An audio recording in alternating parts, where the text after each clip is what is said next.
Good evening, ladies and gentlemen. Jai Hind.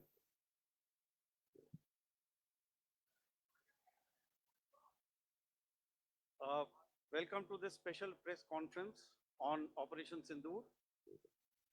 We will begin with opening statements by the three senior officers to my right here, who have been directly overseeing operations during Operation Sindoor.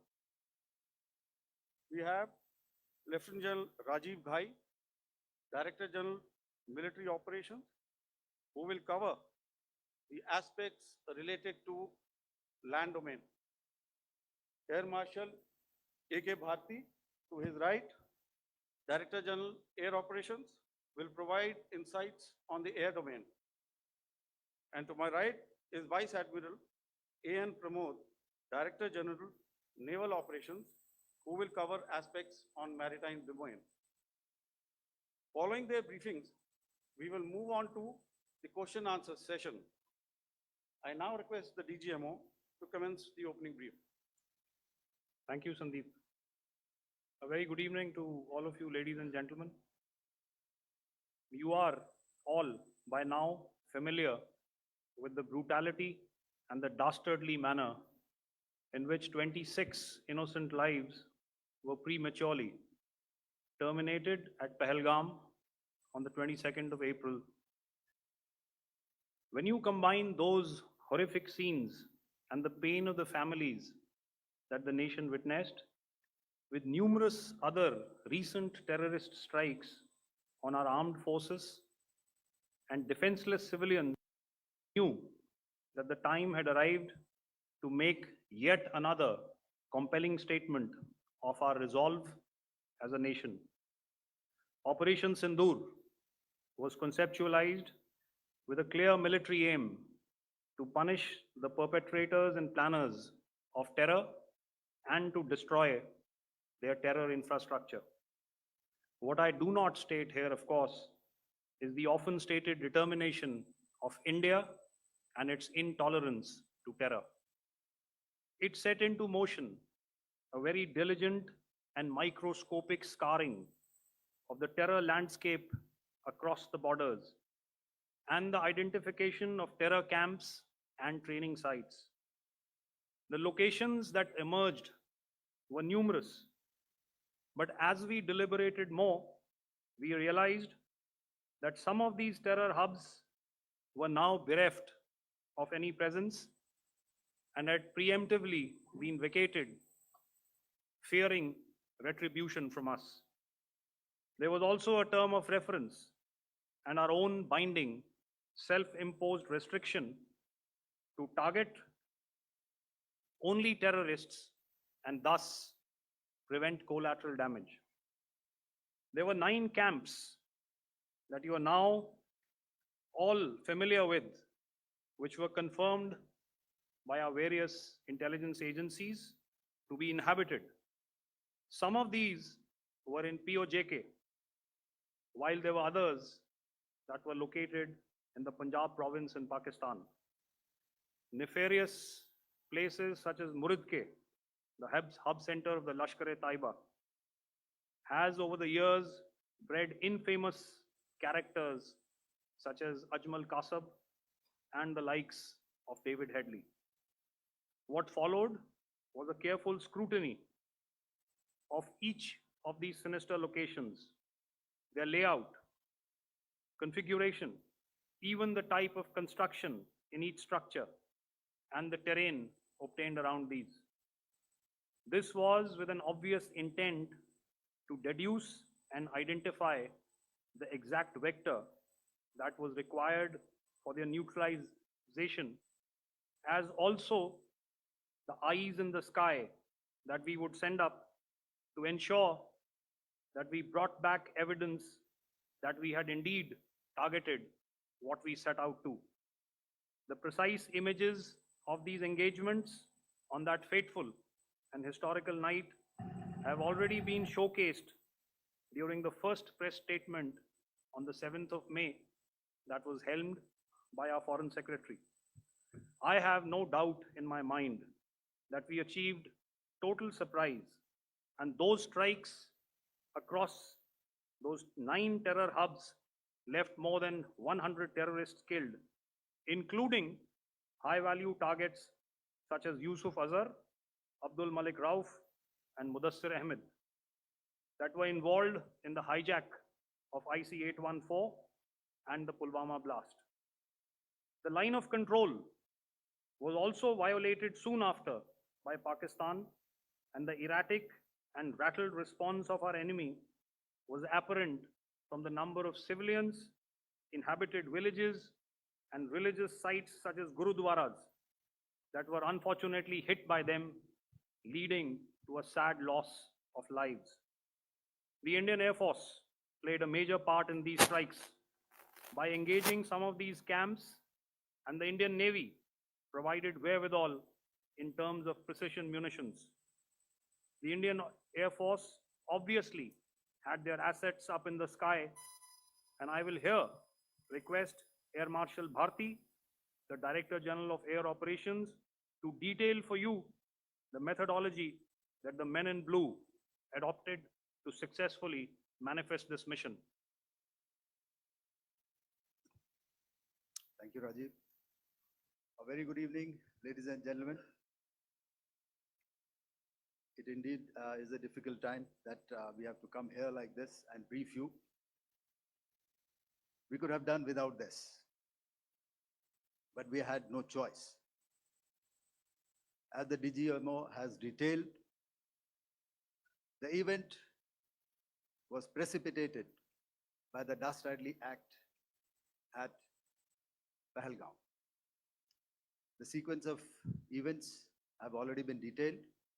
We carefully selected the targets, and out of the 9 selected targets, the target systems that were given to the Indian Air Force were the notorious training camps at Bhabalpur and Muridke, these being further from the international boundary.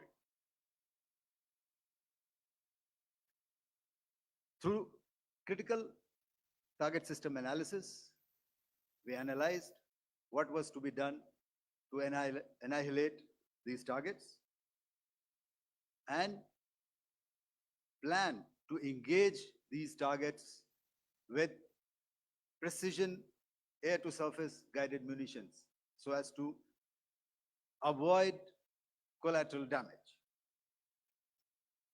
The modalities of planning process, I will not go through at this instant. However, what I would like to show you is the results that we achieved through our targeted airstrikes. Could I have the second slide, please?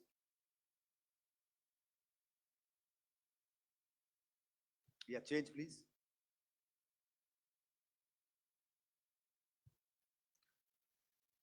Okay. This is what the terror infra at Muridke looks like.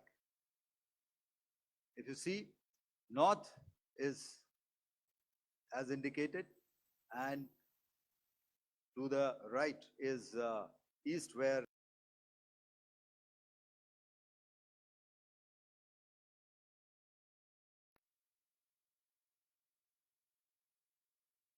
as indicated, and to the right is east, where the international boundary lies. Could we have the next slide, please?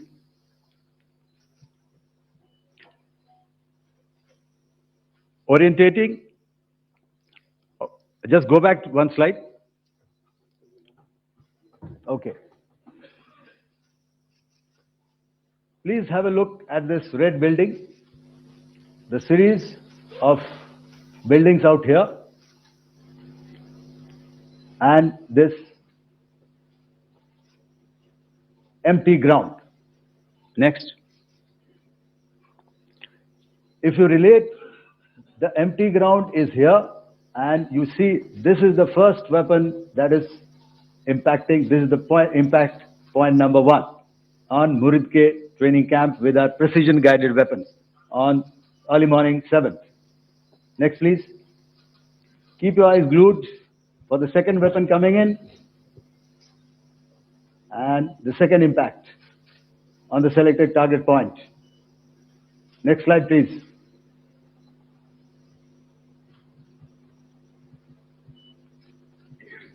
Third weapon, third impact. Continue. And fourth weapon, fourth impact. So through these targeted and precision targeting, we addressed the target at Murid Cave, which was the terrain infrastructure. Can you hear me? All right. Okay, I'll come closer to the mic. Now we go to the next target, which is the Bhavalpur training camp. Next slide, please. Okay, just wait. So the effect, if you see, the impact point, if I can point out, this is the impact point. The ammunition has gone through the roof and it has created a blast inside, the photographs of which you would have, all of you would have seen. And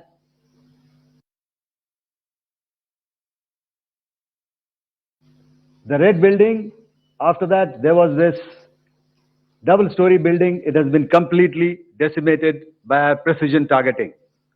Next, please. The target system, which was in the north, a series of buildings. I'll show you how it looked. Next. Completely destroyed by our precision targeting. Next. Now coming to Bhavalpur, this is the target complex that we are dealing with, a fairly large target complex. So we had to carefully choose the points that we needed to address, which were high value and which would meet our stated objectives of eliminating the terrorists. I would like to draw your attention to this red canopy, and in relation to that, I would cover the targets. One target system is a series of buildings here, other one here, and other one out here. Next slide, please. This is how it looked before, and this is how the building looked after the impact of the weapon. And orientation in relation to this red canopy, you can see here. Next, please. Before, next, and after. The roofs have completely collapsed. Next. This is the target system. Next. Precision targeting, and we have achieved our objectives here. Next. All right. So that was what we did on the 7th. Our objective was to address these two terrorist camps, and that we did with precision. And thereafter, we maintained a robust air defense posture, because remember, our objective was to target the terrorists and terrorist infrastructure, not any other infrastructure, not the Pakistani military, not the Pakistani any other infrastructure. So that is what we have maintained on the 7th of May. However, what we saw in the evening of 7th of May, we were saturated with a raid of Pakistani unmanned aerial vehicles and small drones. And these came in waves in our civilian areas, over our military installations, and all of them were successfully intercepted. Few of them did manage to land. However, there was not much damage that they did. And we have our robust counter-US hard kill and soft kill systems which did the job. However, the difference here was that we had targeted the terrorists. The adversary now has targeted our civilians and the military infrastructure. So it had to be responded to. So in a quick and calibrated response, that very night, we struck their radar installations at Lahore and close to Gujranwala, the LYT installation, to indicate to him that we are ready, yet we do not want to escalate. Our fight was with the terrorists and not with the Pakistani military establishment. Thank you. Thank you, Air Marshal Bharti. So, ladies and gentlemen, he's outlined operations not only on the night of 6th and 7th of May, when Operation Sindoor commenced, but also on the subsequent night. Being well aware and familiar with the congenital and impulsive nature of our adversary, and even though we did attempt to reach out and communicate our compulsions to strike at the heart of terror to my counterpart in the immediate wake of Operation Sindoor, the request was brusquely turned down, with an intimation that a severe response was inevitable and in the offing. We were, of course, prepared. Operations on the 7th and the 8th, Air Marshal Bharti spoken about. On the night of 8th and 9th of May, they flew drones and aircrafts into our airspace all across the borders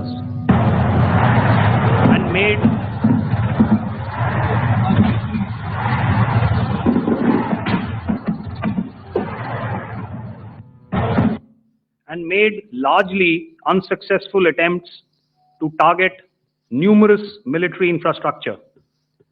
Violations on the line of control by Pakistan also commenced yet again and precipitated into fierce arty engagements. The air operations on the night of 8th and 9th of May, I'll yet again request the DG Air Operations to cover.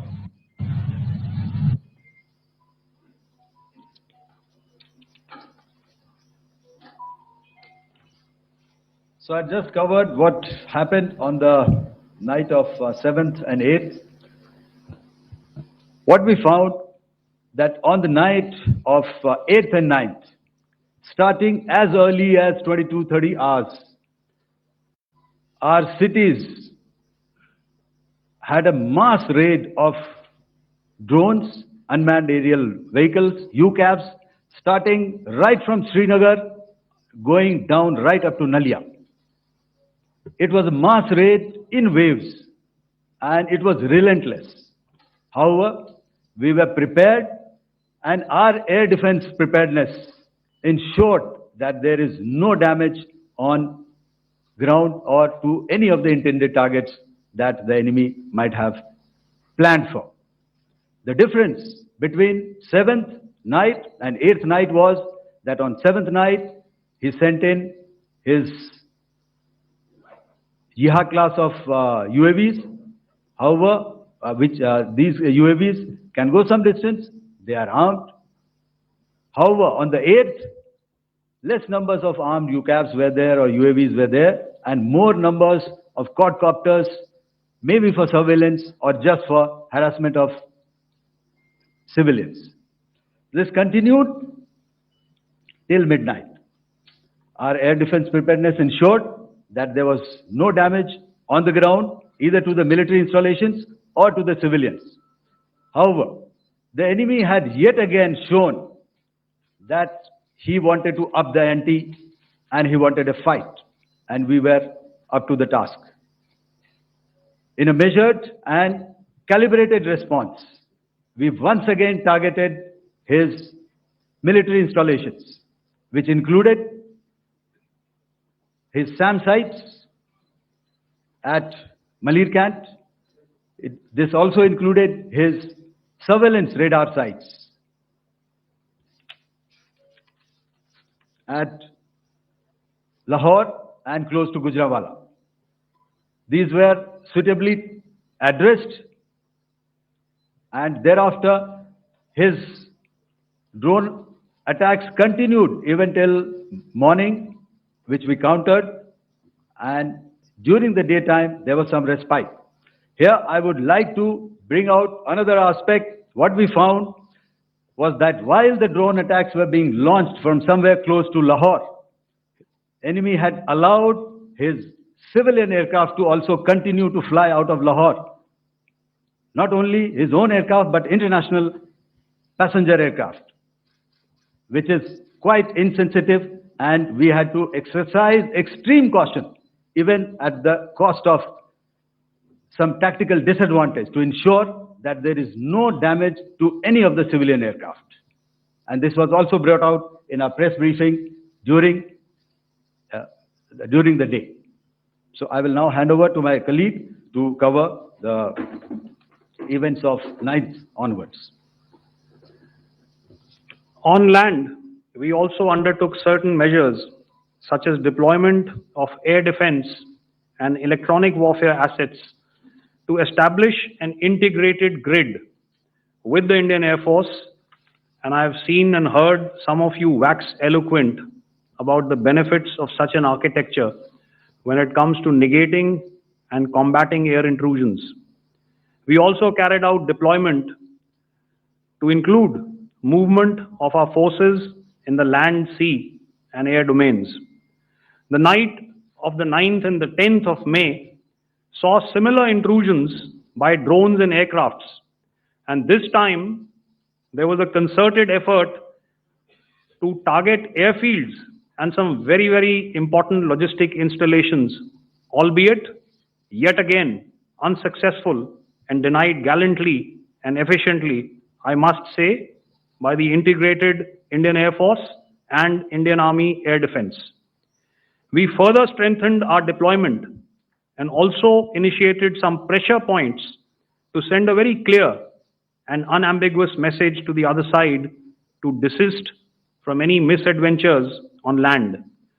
Some of the airfields and dumps saw repeated attacks in waves from the air. All were thwarted. The Pakistan Army has reported to have lost approximately 35 to 40 personnel in artillery and small arms firing on the line of control between the 7th and the 10th of May. What the other side had probably also not reckoned with was the speedy and precise turnaround and hit back by the Indian Air Force. And I will yet again ask Air Marshal Bharti to speak about these significant and game-changing strikes. I will thereafter request Vice Admiral Pramod, my colleague and Director General of Naval Operations, to tell us about some very telling naval maneuvers in the Arabian Sea that exerted pressure on the night of 9th and 10th of May. Over to you, sir. Thank you. Commencing about 2000 hours, that is 8 p.m. local time, on 8th of May, several Pakistani unmanned aerial systems, drones, combat vehicles attacked multiple IF bases. These included Jammu, Udhampur, Pathankot, Amritsar, Bhatinda, Nal, Dalhousie, Thois, Jaisalmer, Uttarlai, Falodi, Nalia. These were almost simultaneous and they came in waves. All our AD guns and other systems were waiting for them. All these waves were neutralized by our trained crew using the air defense systems that they have, and also some of them were utilized using our legacy systems like Pechoras and IF Summer, which we have recently acquired. And some were neutralized by the Garud snipers. There was no damage on ground from these incursions and these mass raids, if I could call them, from the Pakistani side. However, following these relentless attacks on our air bases, on our forward positions, and on our civilian targets, this was time to convey some message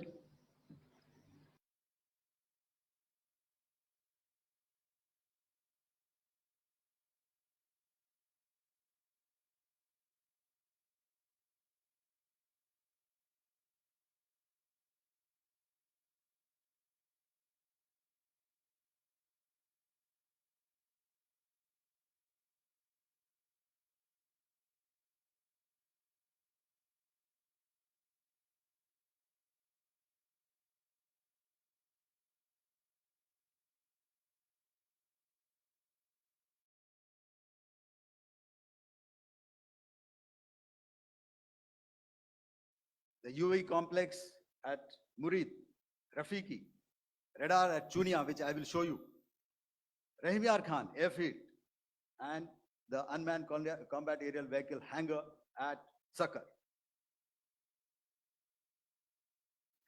I would like to reiterate here that we have the capability to target every system at these bases and more.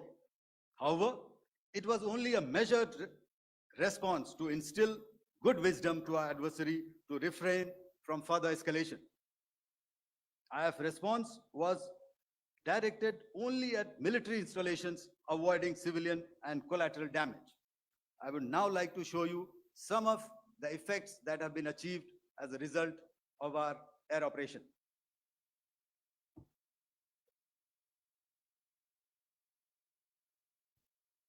Here is the Pasroor air defense system. If you could see, zoomed up view. This is the radar mounted on a high tower. And after the strike,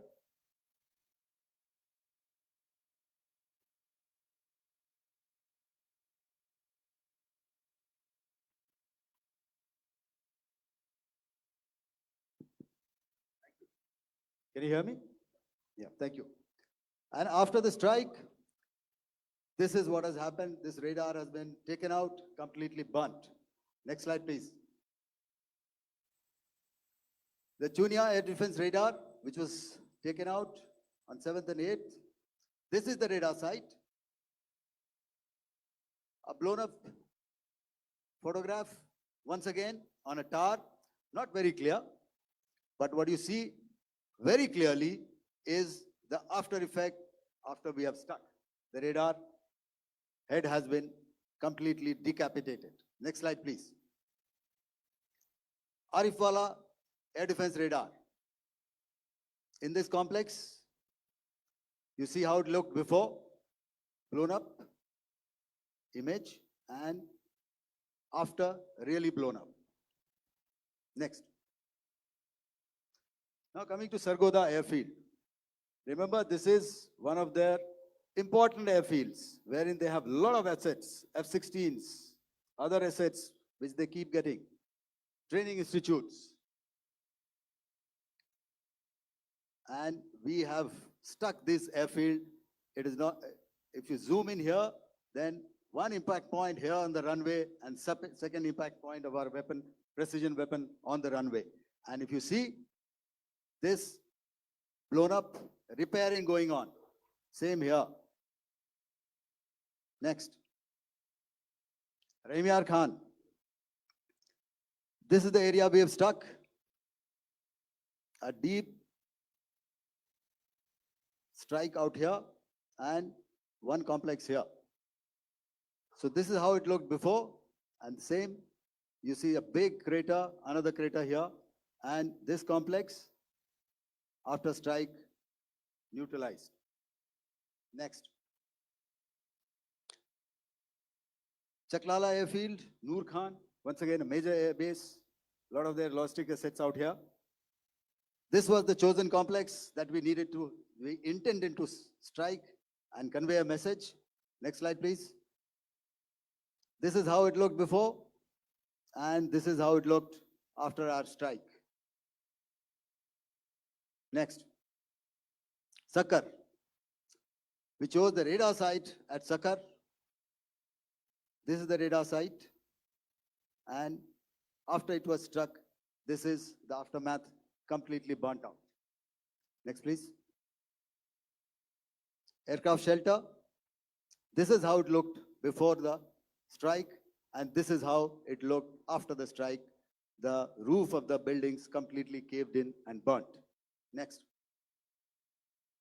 Bolari airfield, aircraft hangar. This is how it looked before, and this is how it looked after the precision strike. Next. Jacobabad, aircraft hangar, and this is how it looked after. Next. So what I'm trying to convey here, ladies and gentlemen, is to start with, our fight was neither with the Pakistani military nor with anybody else who's there on the other side. Our fight was with the terrorists. We neutralized the terrorists that we selected to be neutralized, and thereafter, we only maintained the air defense posture.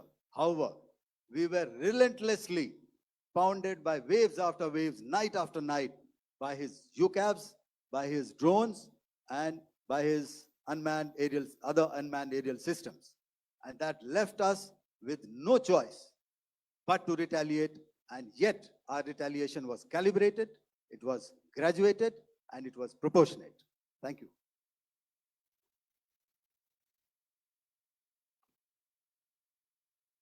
Good evening, ladies and gentlemen. In the aftermath of the cowardly attacks on innocent tourists at Pahalgam in Jammu and Kashmir by Pakistani-sponsored terrorists on 22nd April, the Indian Navy's Carrier Battle Group, surface forces, submarines, and aviation assets were immediately deployed at sea with full combat readiness in concert with the Joint Operation Plan of the Indian Defence Forces. You may be aware that we tested and refined tactics and procedures at sea during multiple weapon firings in the Arabian Sea within 96 hours of the terrorist attack. The aim was to revalidate our crew, armament, equipment, and platform readiness to deliver various ordnance on selected targets precisely. Thereafter, our forces remained forward deployed in the Northern Arabian Sea in a decisive and deterrent posture with full readiness and capacity to strike select targets at sea and on land, including Karachi at time of our choosing. The forward deployment of the Indian Navy compelled Pakistani naval and air units to be in a defensive posture, mostly inside harbors or very close to the coast, which we monitored continuously. The Indian Navy maintained seamless maritime domain awareness throughout the duration and was entirely aware of the location and movement of Pakistani units.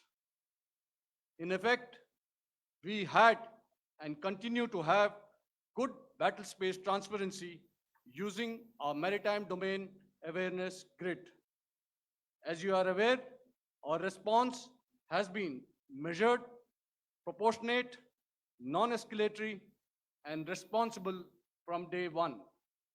Accordingly, the calibrated approach considered all options, including the ability of the Indian Navy for offensive action from and at sea. As part of this escalation control mechanism, the application of force by the Navy was planned in a synchronized manner in coordination with the Army and Air Force, the highlight being teams from the three services working closely in an integrated manner. Along with the kinetic actions by the Indian Army and Indian Air Force, the overwhelming operational edge of Indian Navy at sea contributed towards Pakistan's urgent request for a ceasefire yesterday. As we speak, Indian Navy remains deployed at sea in a credible deterrent posture to respond decisively to any inimical action by Pakistan or Pakistan-based terrorists. Thank you. Samno Varna, Jai Hind. Now I'll hand over to Director General Military Operations for further proceedings. Ladies and gentlemen, on the 10th of May, in the morning, even as we were getting into a huddle to wargame the events of the previous night, a routine exercise, I received a message on hotline from my counterpart in Pakistan seeking my willingness to communicate. Since our initial aim was to strike at terror camps, and all our actions in the subsequent days were in response to the intrusions and violations by the Pakistan Air Force and its army, it was decided that I would indeed speak with my counterpart. You are already aware, I've seen it being covered on national television, that my communication with the Pak DGMO was conducted at 15:35 hours yesterday and resulted in cessation of cross-border firing and air intrusions by either side with effect from 1700 hours 10th of May, after he proposed that we cease hostilities. We also decided to further speak on the 12th of May, that's tomorrow, at 1200 hours, to discuss the modalities that would enable the longevity of this understanding. However, disappointingly, and must I add, expectedly, it took only a couple of hours for the Pakistan Army to violate these arrangements by cross-border and across the line of control firing, followed by drone intrusions across the expanse of the Western Front through last night and in the early hours of the morning today. These violations were responded to robustly and dealt with as they must be. We have earlier today sent another hotline message to my counterpart highlighting these violations of the understanding between the DGMOs on the 10th of May and our firm and clear intent to respond to these fiercely and punitively, if repeated tonight, subsequently, or later. In this regard, I must inform all of you that the Chief of Army Staff has earlier today conducted a security review and has granted full authority to our Army commanders for counter actions in the kinetic domain in case of any violation by Pakistan. In the end, I pay my solemn homage to my 5 fallen colleagues and brothers from the armed forces and civilians who have tragically lost their lives in Operation Sindoor. Our hearts go out to the bereaved families, and we express our solidarity to them in this lifetime and beyond,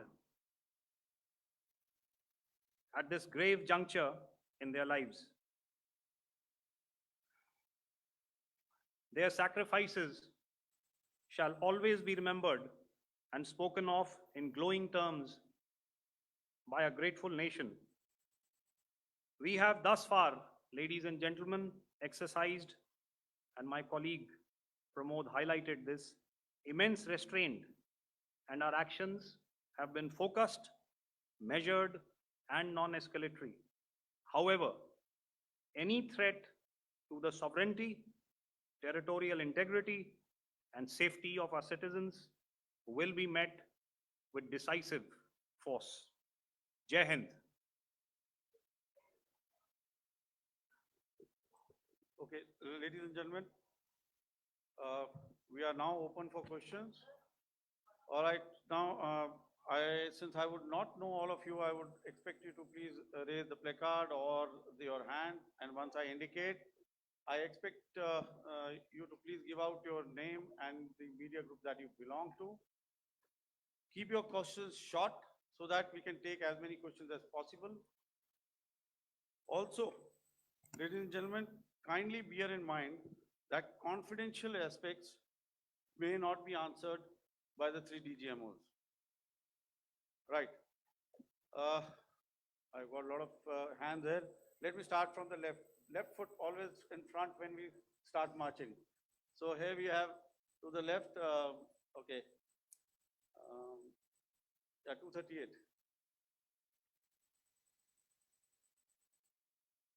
Hello. So this is Manas Pratimugyan from PTI, Press Trust of India. So the understanding that was reached yesterday on stopping the military operations and actions, was it for just 3 days? And what would be the cost escalation if there is violation of this understanding by the Pakistani side? And my subsequent question would be that we have a kind of ceasefire agreement with Pakistan that was finalized in 2003. So will there be some kind of similarities in frameworks between the two kind of understandings, 2003 ceasefire agreement and the current understanding on stopping military operations. And again, what are the cost that will be incurring on Pakistan if Pakistan again resorts to this kind of terrorist activities, because we have made it very clear that the cost will be very high. So I would like to have your thoughts on it. Okay, so I'll answer the latter part of the question first. I also want to add that while the initial ceasefire agreement, as you correctly pointed out, is of the 2003 vintage, but I must remind you that in 2021, in the month of February, and this was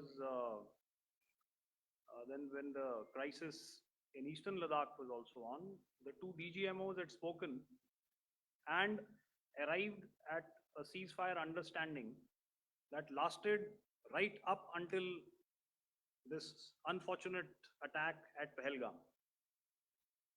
Once our Foreign Secretary had announced the decisions of the CCS in the immediate wake of that attack, he had announced certain measures. And then, of course, Pakistan had in turn made its own announcements. Since then, there have been certain violations of this ceasefire understanding.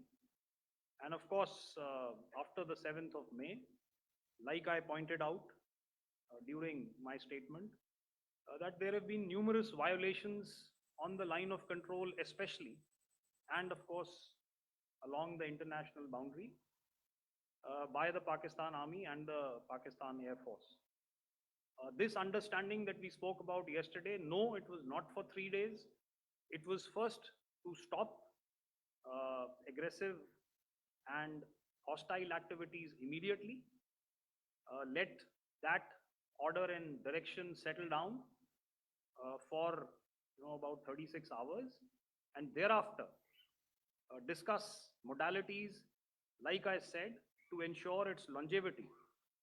That is tomorrow on the 12th of May. But unfortunately, we had a violation starting at approximately 1900 hours last night. And we've sent a communique, like I said, to the Pakistan Military Operations Directorate, and we will await to what happens tonight. All right. I will. The cost escalation, I mean, I'll leave it to your best imagination. I've already said that the response will be fierce and punitive. Now, the right foot forward. Yeah.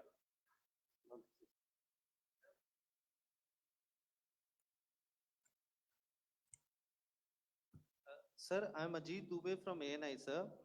Sir, my question is that you talked about the loss of lives to the Pakistan army, that was around 35 to 40 kills secured by the Indian army. Sir, can you tell us what would be the total loss of life to the Pakistan army in both army and air force attacks, sir?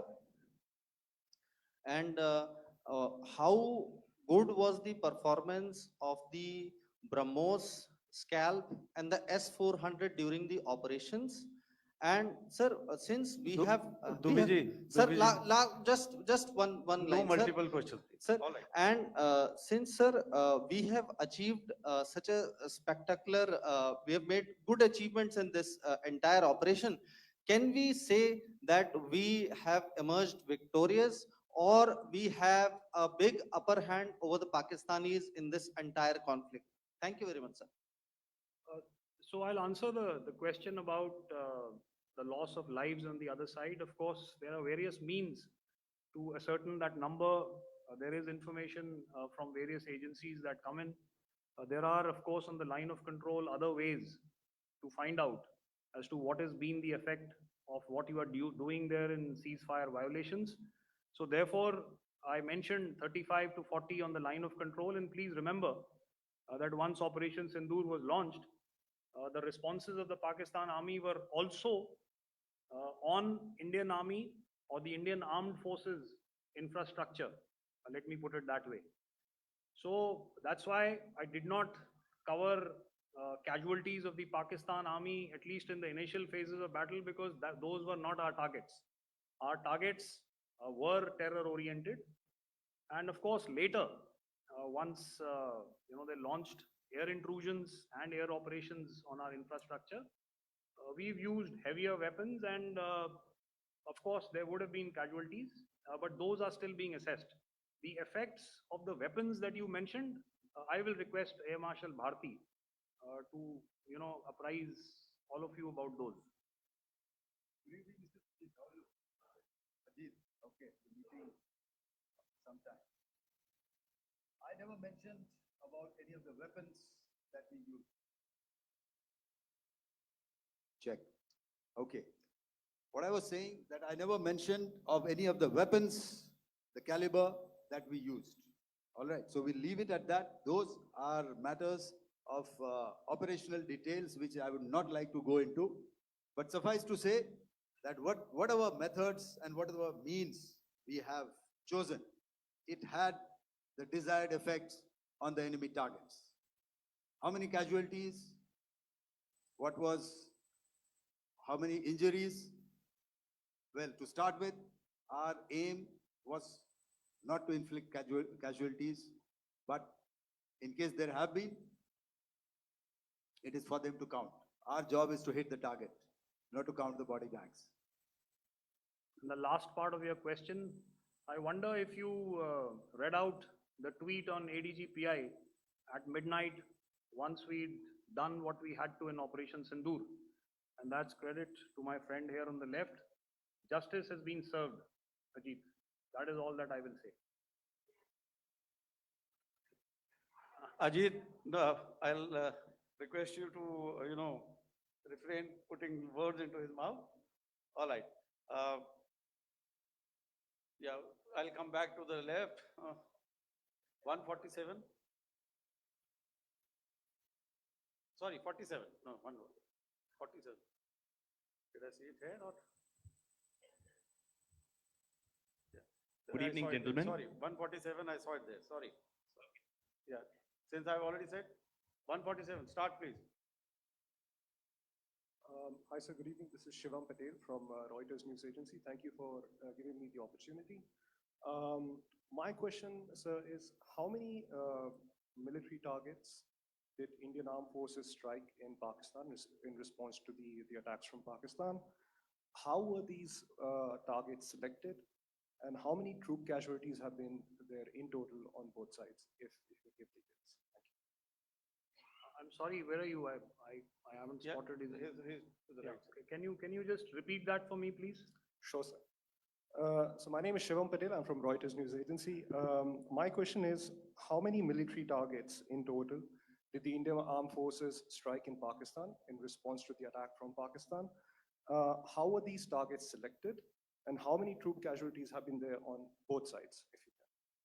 So you're speaking of the targets that I mentioned in the wake of the attack at Pahalgam, right?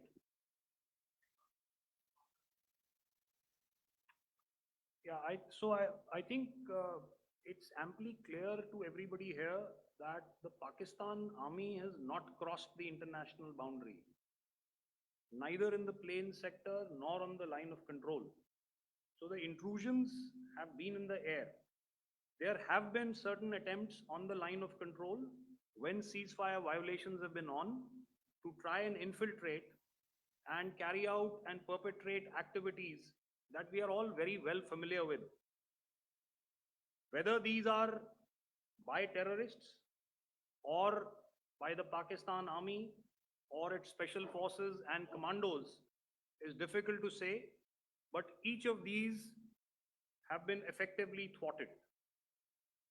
So therefore, as far as engagements of military targets on the other side is concerned, I thought Air Marshal Bharti covered those very well and in detail, and he also mentioned as to how they went about targeting those.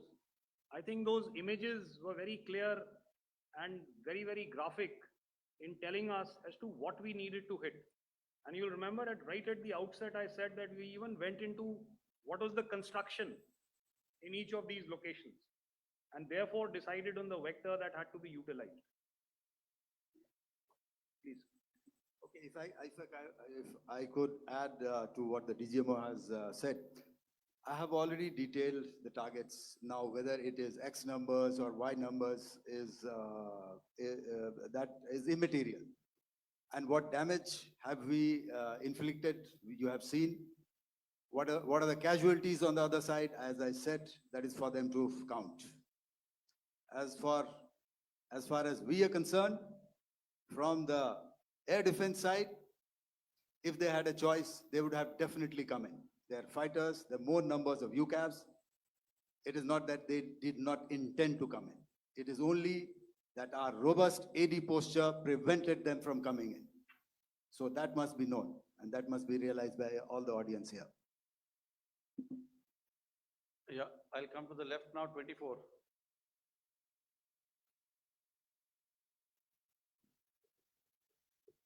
Good evening, sir. This is Anvesh Rath from Z.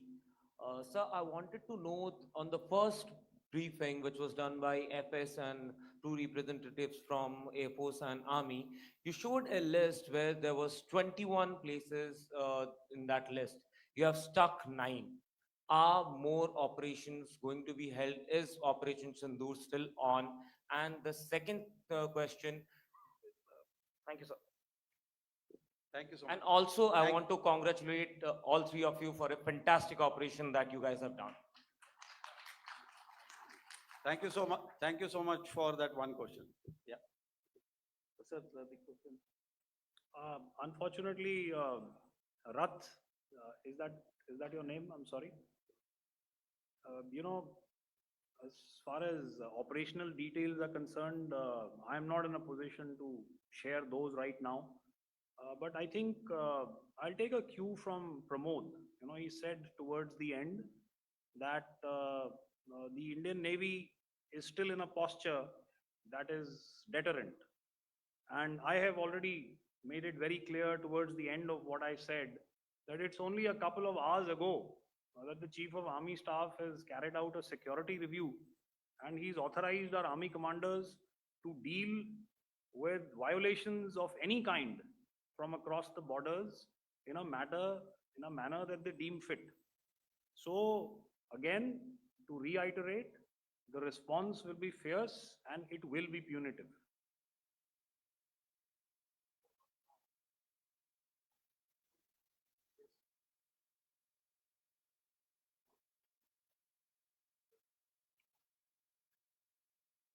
I'll go back this side now. Yeah, 255. She said middle wale kya karenge? So 255. Oh, sorry. Good evening, sir. Yeah, 255. I'm Shailesh from National Defense. Please allow me, first of all, to pay my gratitude for protecting us Indians. Thank you very much. Sir, since the enemy has been talking about taking down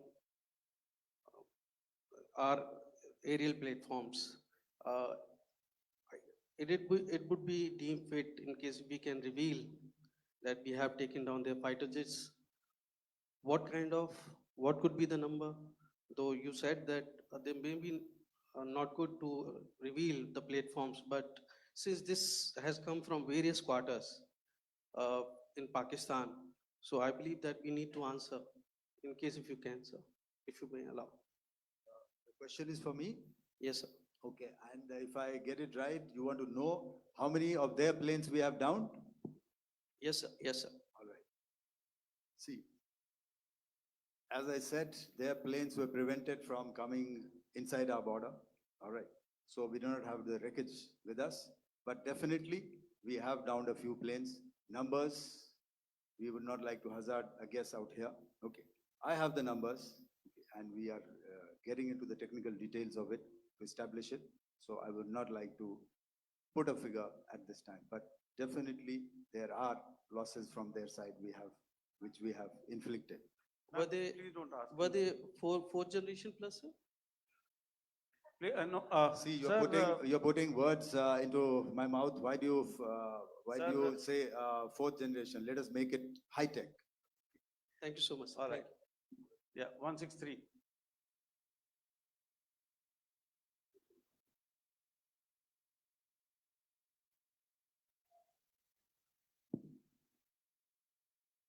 तो मैं मंजीत नेगी हूँ आज तक से। मेरा सवाल ये है कि इस पूरे ऑपरेशन में जो आतंकी ठिकानों को निशाना बनाया गया, क्या नंबर्स कुछ बता सकते हैं कितने आतंकी मारे गए? कुछ नाम सरकार मतलब कुछ नाम मीडिया में आए भी हैं जो बड़े उसके मास्टरमाइंड थे। और एक सवाल जो आज एयरफोर्स ने भी एक ट्वीट किया कि ऑपरेशन सिंदूर अभी जारी है और सरकार की तरफ से भी कहा गया। और पिछली बार जब विदेश मंत्रालय की प्रेस कॉन्फ्रेंस पहली हुई थी उसमें वो लिस्ट दिखाई गई थी कि 21 टेरर कैंप आइडेंटिफाई किए गए हैं। तो क्या जो बाकी बचे हुए टेरर कैंप है उन पर भी कार्रवाई होगी? और एक नंबर अगर आप बता पाएं कितने टेररिस्ट मारे गए? Manjeet ji, 3 questions. The third one has just been asked here before. So 21, this thing. So I'll request the first to be answered so that we have more number of people who can ask. Manjeet, जब मैंने statement दिया तो मैंने शुरू में ही कहा कि जैसे ही ऑपरेशन सिंदूर कॉन्सेप्चुअलाइज हुआ तो हमारा जो पीछे की कार्रवाई होती है स्पेड वर्क और टारगेट्स को आइडेंटिफाई और एनालाइज करने की कार्रवाई शुरू हो गई थी। मैंने जब स्टेटमेंट दिया तो मैंने बताया कि बहुत सारे थे, हमने 21 दिखाए होंगे और भी हैं, लेकिन वो लिस्ट फिल्टर करते करते 21 तक पहुंची। अब क्या आगे एंगेज किए जाएंगे? अगर जरूरत पड़ेगी तो जरूर एंगेज किए जाएंगे, लेकिन मैंने बताया कि इस समय जो इंट एजेंसीज ने हमें बताया कि फलाने कैंप में प्रेजेंस है, हमने उनको एंगेज किया। कुछ नाम मैंने लिए, कुछ नाम अभी पुख्ता किए जा रहे हैं। मैंने आपको बताया कि जो इंट एजेंसीज ने अभी तक असेसमेंट किया है उसमें उन्होंने कहा है कि तकरीबन 100 से ज़्यादा मारे गए हैं। और एक आज आपने तस्वीर भी देखी कि काफ़ी प्रोमिनेंट जो फ्यूनरल था, काफ़ी प्रोमिनेंट एक जो हस्ती हैं वो ऑर्गेनाइज कर रहे थे, और उस फ्यूनरल में और कौन कौन लोग अटेंड कर रहे थे वो तो आपने देखा ही।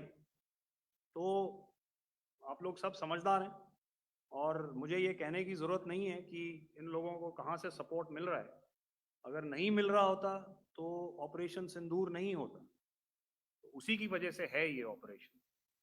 तो मेरे ख्याल से मैंने आपके सारे सवालों का जवाब दे दिया। Ma'am. Sir, next is from 17. Sir, मेरा नाम अंजू निर्वाण है, GV9 भारतवर्ष से। सर, मेरा सवाल ये है कि ऑपरेशन सिंदूर में हमारी जो इंडियन नेवी है उसके बारे में सर थोड़ा सा बताएं कि किस तरह की उसकी भूमिका रही, क्योंकि हमने इस दौरान सर देखा कि बहुत सारी स्पेकुलेशन भी रही और ये बोला गया कि कराची तक हमारी नेवी ने ऑपरेशन किया है। तो सर इस पे थोड़ी सी क्लैरिटी चाहिए। और सर हमने कौन कौन से फाइटर एयरक्राफ्ट डाउन किए हैं, अगर उसका भी थोड़ा सा क्लैरिटी मिल जाए तो अच्छा रहेगा। तो मैं आपका पहले सवाल का जवाब दूंगा। I will make few sentences and leave it for your imagination. First of all, as I mentioned, we have quantitative and qualitative edge to deliver a massive blow to our adversary, and we completely dominate in the maritime front.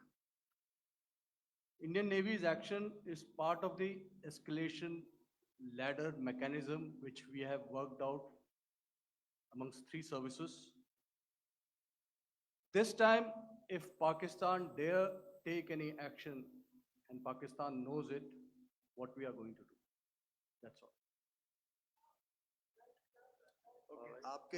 आपके सवाल का जवाब मैं पहले दे चुका हूं। आपके सवाल का जवाब मैं पहले दे चुका हूं, इसलिए मैं बस उस तक ही सीमित रखूंगा और इतना कहना चाहूंगा कि आने वाले दिनों में आपको खुद ही पता चल जाएगा और ऐसी बातें छुपी नहीं रहती हैं, तो पता चल जाएगा। So at this time we'll just let it be. Okay, ladies and gentlemen, we have 1 or 2 more questions, sir. So please, they are going to be outside. You can speak to them there also. 104.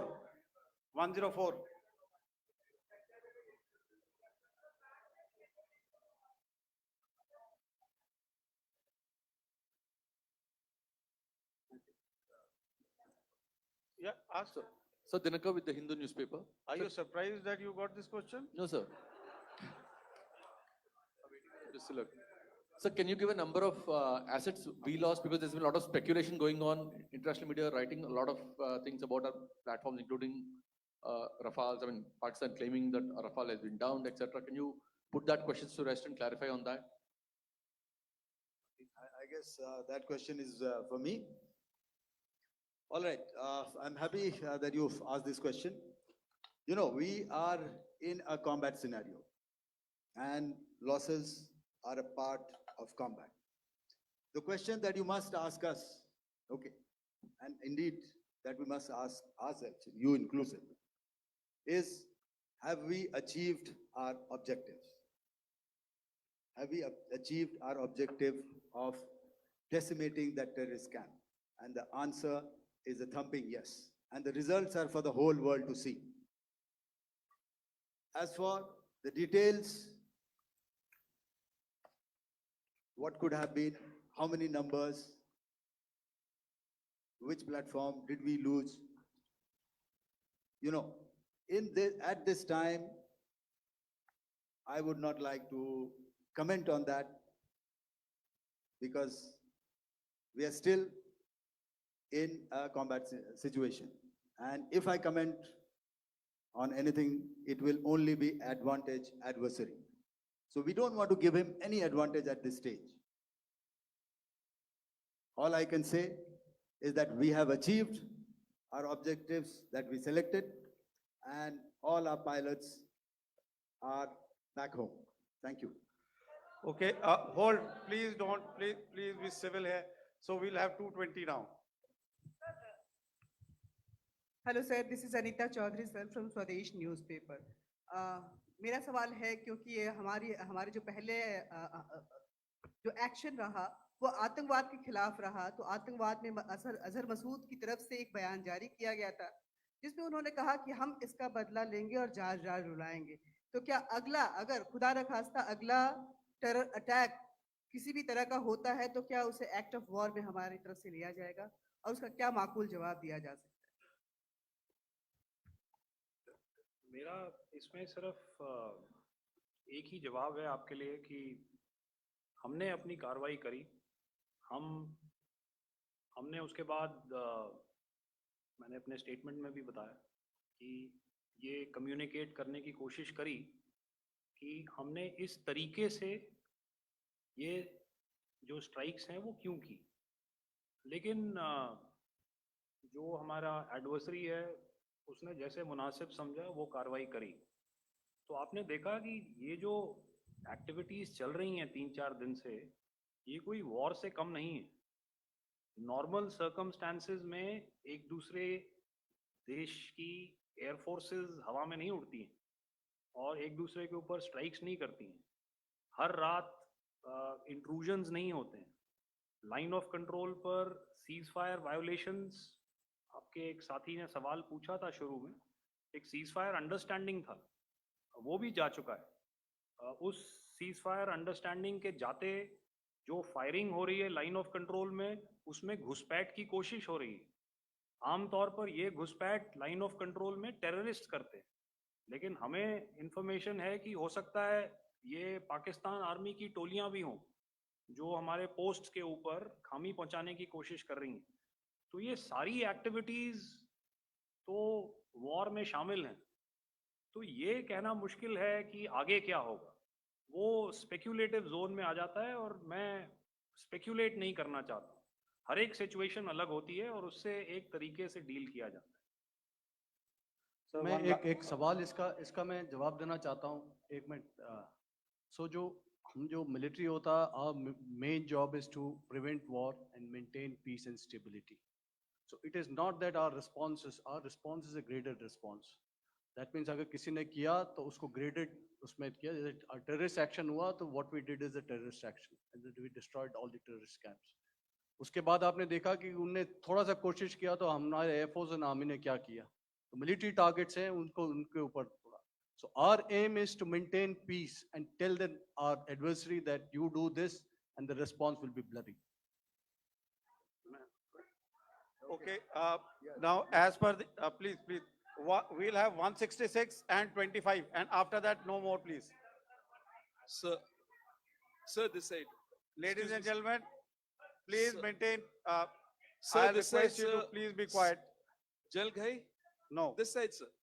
we have only two Sir, questions left, 166. Yeah, please start. So Rahul. I'm Rahul Singh from Hindustan Times, sir. So you were totally on top of the game in the kind of losses you've inflicted on the enemy. I mean, we saw the slides and everything. So it kind of comes across that you were batting it 99 and you decided to declare your innings. What are your thoughts on that, sir? And do you think, are you weighing the option of the Pakistan army using this time, buying this time of the so-called ceasefire, or the understanding? And you talked about how they could not be trusted. So buying time to kind of build up their war reserves, getting stuff from their friends, like Turkey or China, are we considering that possibility, sir? Look, see, the call came from the Pakistani side to speak about cessation of hostilities. What pauses mean during such conflicts is known to everybody. You know, I don't want to go into the pros and cons of how preparation for war is made. You know, that is a process in itself. But I think my senior colleague here, the DG Air Operations, spoke, or he alluded at least, you know, to what this operation was precisely and specifically meant for. And I think that's something that we achieved, you know, right at the outset. Had we had the option not to go further, we probably wouldn't have. But we've been compelled to be in this situation. And as you've seen, the armed forces of India, and you know, you've got the three Director Generals sitting here, we are always prepared to face any eventuality. And like I said, that's for the sovereignty, the territorial integrity, and the safety of our citizens. So whatever has to be done will be done. You know, I'm not so concerned about what Pakistan will do in this time. I'm only concerned about what we will do. We have a roadmap and a plan, and we will follow it diligently, and we will follow it to the T. You know, that's the contention that I want to make here today. Ma'am, please. Okay, the last question, and ma'am, 25, she has been she's been asking since Sir. the first part. Sir, I'm Nandita. Sir, She's not asking a question. Sir, I'm Nandita Dagar, DAGAR from DD News and DD India. Sir, I wanted to ask you that my question is to General Ghai. Sir, you spoke to your counterpart yesterday and the Pakistani counterpart. Sir, what is the Indian Army's assessment that despite that agreement, that talk that you had, despite that agreement coming into effect at 1700 hours yesterday, why did they violate it? And number two, yesterday at the joint Defense Ministry and Foreign Ministry briefing, Wing Commander Vyomika Singh and Colonel Sophia Qureshi had told us that we have cited the Pakistani troops amassing at the borders and at the LOC. Sir, has that situation changed? Have they withdrawn? And sir, if in case, despite now there is a lull, of course, but if tonight again, if the enemy again carries out shelling and aerial intrusions through drones, what is going to be our response? Thank you. So without outlining the specifics of that response, I've already made it clear that there will be a response and it will be fierce and it will be punitive. Why the Pakistan army chose the option of violating the understanding that was arrived at earlier yesterday, I think that's a question that we best answered by the Pakistan DGMO. I wouldn't be able to, give you that. But, in situations such as these, and if you go back into any conflict, sometimes these understandings take time, to fructify and manifest on ground. But without, getting into the reasons, it is our mandate to be prepared at all times, and that we were. It's not as if because there was an understanding we weren't prepared. I must tell you that the armed forces were on a very, very high alert, and they continue to be in that state even as we speak. Oh, all right. Ladies and gentlemen, please, ma'am, please, Okay, thank you so much for coming today. Those who have missed asking a question, those who have missed, see, I knew I'll grab this attention from you like this.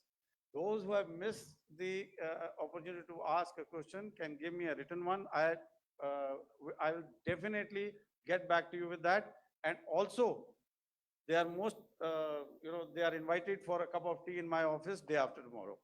Thank you, ladies and gentlemen, for coming. Thank you. Thank you very much. Jai Hind. Jai Hind.